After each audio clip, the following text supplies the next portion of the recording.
Hello. Today I'd like to start off with one of the founding stories of the Jewish people called the Exodus. Its historical accuracy is questioned by scholars today, but as with all Bible stories, the truth of the tale transcends such things. We go back in time to the 13th century before the Common Era.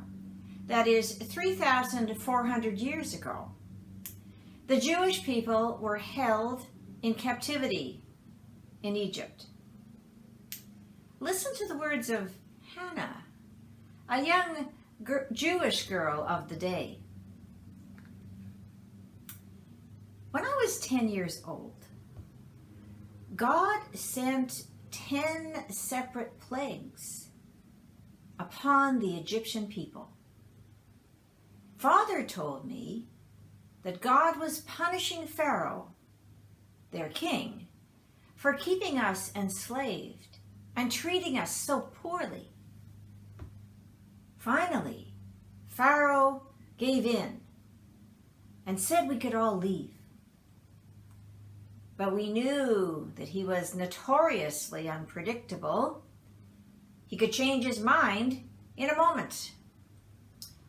So we packed up our belongings in haste and began walking. It was a long, long trek. And by the first night, we got as far as the sea and then wondered how on earth were we to cross. We all went to bed that night terrified.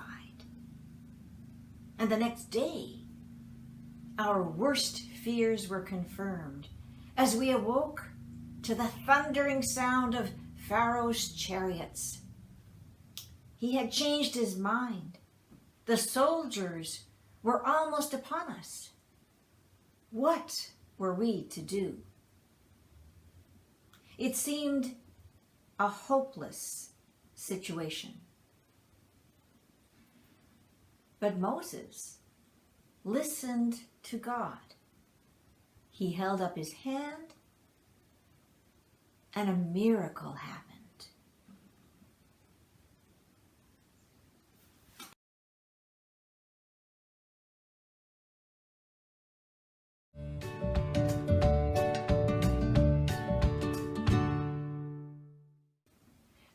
There are many reasons why each of us may be feeling as if 1,000 Egyptian soldiers were bearing down on us. We dread looking forward too far into the future. As we enter what looks like the second wave of COVID-19, no one can predict how the next few months will play out and whether we will come out of it safe and sound. And while this virus seems to have taken up the top news spot for many months now, there are ongoing challenges that have not been resolved while our attention was elsewhere. For example, the climate crisis. Fires range out of control in California. The Arctic is melting at alarming speed. Sea levels are rising, and extreme weather warnings are now a common occurrence. This week, we begin a 5-part series focused on God's good creation. The overarching theme asks a question: how can we resist despair in times of trouble? For those of us who fear for the quality of life for our children and our grandchildren, for those who despair that we are doing too little too late, for those who can't understand why governments are so slow to move on this issue, and why their friends and neighbors don't see the urgency. It's tempting to give in to despair or to become indifferent. Yet, as a grade 5 teacher once told me, if we care about the next generation, we do not have the luxury to give in to despair or indifference. To quote Michelle Obama, we must each act as if our life depended on it. I wonder, do you remember the spring following the ice storm of 1998 here in Quebec? The mighty trees in the eastern townships were fallen and devastated for miles and miles along Highway 10. It seemed the landscape would be scarred permanently. But no. Many years later, I drive down that same stretch of highway today, and those trees have all recovered. Our natural world is made in such a way that it can recover from even the deepest of wounds. We too have an amazing capacity to recover and to actually reinvent ourselves. But often we act as though we were independent agents in this world.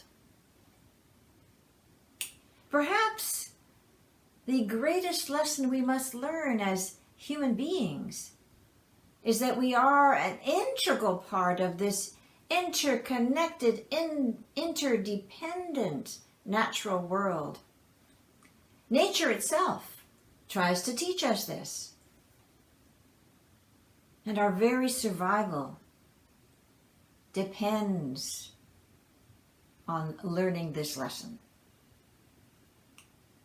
What would you say if I told you that in the year 2019, a little virus named COVID-19 began trying its best to help us learn? Let's listen to what it is saying to us. Well, I've been living with bats and pangolins for some time, but my big breakthrough came when I first met human beings. They're so social, and they love to party and to eat together. They sit close to one another for hours on end, and they travel all over the world. My family has grown and grown, and sometimes I get so carried away with my growth rate that I forget my real purpose. Throughout my worldwide travels, I have had time to observe this human species. It's true, they are quite brilliant. But there is so much greed and short-sightedness. They compete for the world's limited resources. They lie and they bully and they enslave one another. They suffer from the illusion that they are self-made and independent. So much so that many refuse to wear the darn mask. They are convinced that prosperity requires growth at all costs and that bigger is always better. But I am mighty and I am small. And I am determined that the world will come to respect me. It's true, I attack the weak and the vulnerable, the poor and the aged and infirm. And I have a mission. I come to teach humanity that it is only as strong as its weakest link. Even as we sit here today, there are some who scheme and think, how can I turn this crisis to my personal advantage? How can I get rich quick because of COVID-19? Well, I'm truly offended. I am an equal opportunity virus, ready to meet the rich and the poor, the high and the low. Although it may mean the death of me, I must tell you that the only way to contain me is to learn to lay down your arms, to cooperate, to treat one another as brothers and sisters. Indeed, you must learn to care for and respect one another. As the most complex and powerful creature fashioned by our Creator, that is the only way you can continue to prosper and grow.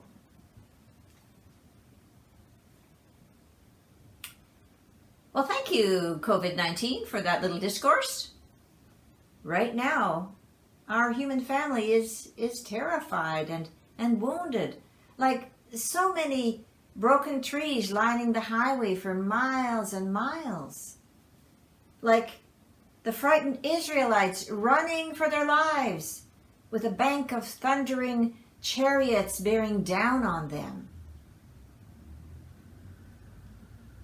Our Bible story today tells us that Moses listened to God, and then he took action. He stretched out his hand, and the seas parted. Although the people were terrified, they followed the path they believed God was providing them. The story goes on to say that the sea closed up over the Egyptians that were pursuing once the Israelites had gotten to safety on the other side. The waters calmed right down, and you could hardly imagine the recent drama that had just taken place. But the people remembered. They stopped. They gave thanks for being alive. They resolved to listen to God's direction and take the path that God opened for them, despite their fears and trepidation.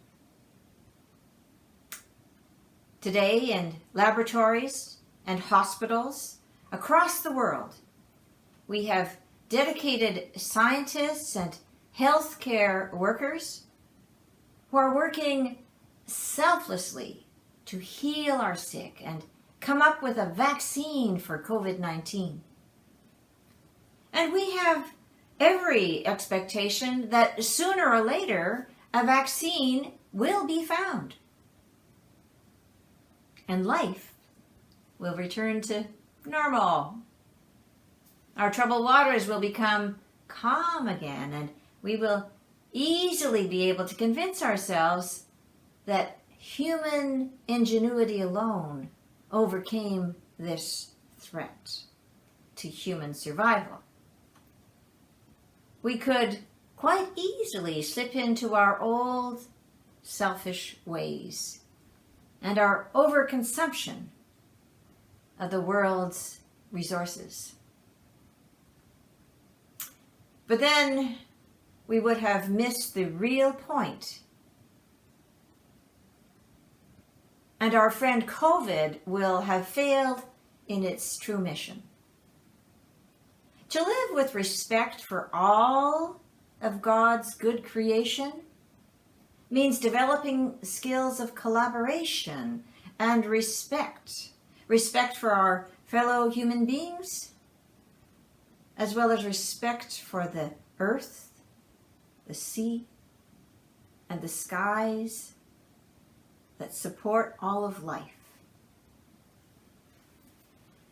Let us then take this lesson to heart so that we, like the mighty trees that survived the ice storm, may come out of this global pandemic stronger and also wiser and more compassionate. May it be so.